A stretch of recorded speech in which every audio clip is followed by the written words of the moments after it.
Henny Penny, retold by Bonnie Dodkin.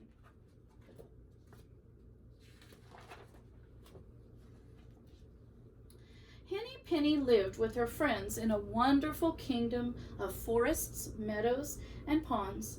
It was a perfect place as you could imagine, unless you were Henny Penny. One morning, Henny Penny was talking with her friend Ducky Lucky. The sun was shining and the sky was blue. Breezes played in the leaves of the trees. "What a perfect day," said Ducky Lucky. "Yes," said Henny Penny. "I just hope it doesn't get too hot or too windy or, oh my goodness, what if it rains?" Ducky Lucky shook his head. You worry too much. Why don't you go look for something to eat?" "All right," sighed Henny Penny. "I suppose I could hunt for some nice crunchy bugs." So Henny Penny wandered down the road, picking and flicking and pecking and checking. Finally, she stopped under an old oak tree.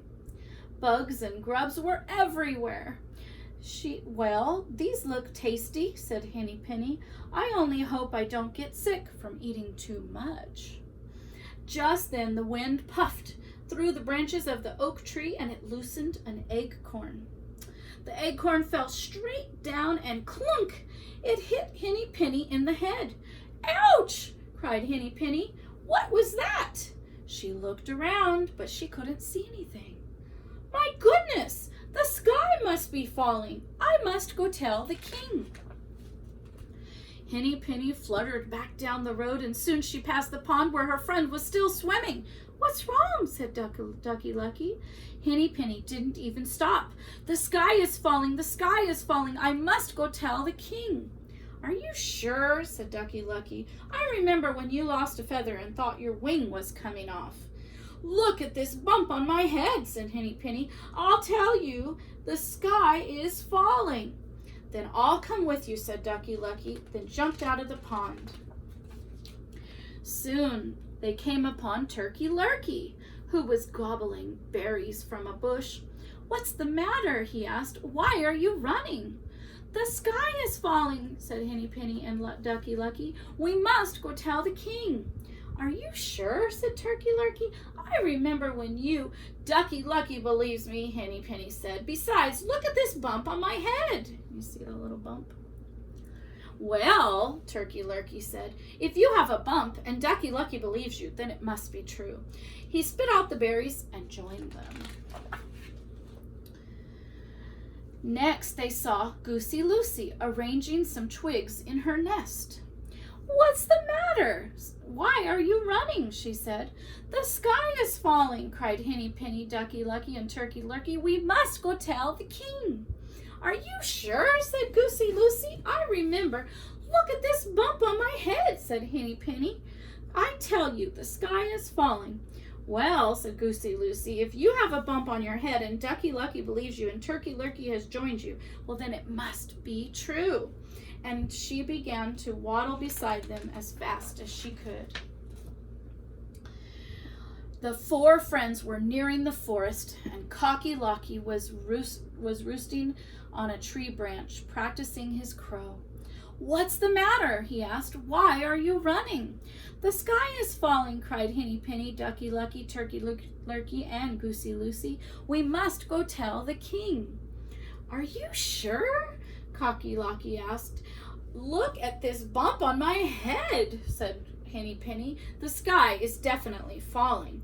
"Well," said Cocky Locky, "if you have a bump and Ducky Lucky believes you and Turkey Lurkey has joined you and Goosey Lucy says it's so, then it must be true."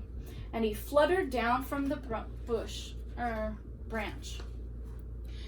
Now the five friends hurried into the forest. They had gone only a little way when Foxy Loxy stepped out from a cluster of trees. "Oh my," he said, "you all look distressed. What is the matter?" "The sky is falling," cried Henny Penny, Ducky Lucky, Turkey Lurkey, Goosey Lucy, and Cocky Locky. "We must go tell the king." Why, of course you must, said Foxy Loxy. Listen, my friends, I know the king very well, and I also know a shortcut to the palace, so follow me. There isn't a moment to lose. And so the fox led them further into the woods down a twisty, turny trail.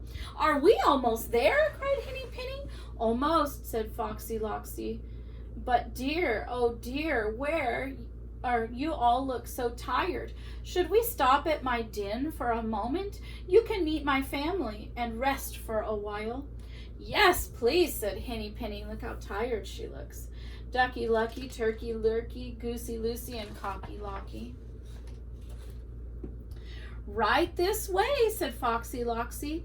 As they walked, he told them all about his lovely wife, Roxy Loxy, and he told them about their 4 little Loxy kids, Moxie, Soxy, Poxy, and Doxy. Can you see them all? He didn't tell them that all 5 were sitting around the dinner table waiting for Foxy Loxy to bring home dinner. Well, here we are, Foxy Loxy said, and he stopped in the front of a low rock ledge. He bowed and waved his arm towards the dark opening underneath. Then Henny Penny, Ducky Lucky, Turkey Lurkey, Goosey Lucy, and Cocky Locky all marched down into Fox's den. Now, 2 things didn't happen after that. The sky didn't fall, and no one met the king. But Foxy Loxy's family still talk about the wonderful feast that they had that day. Look at them. The end.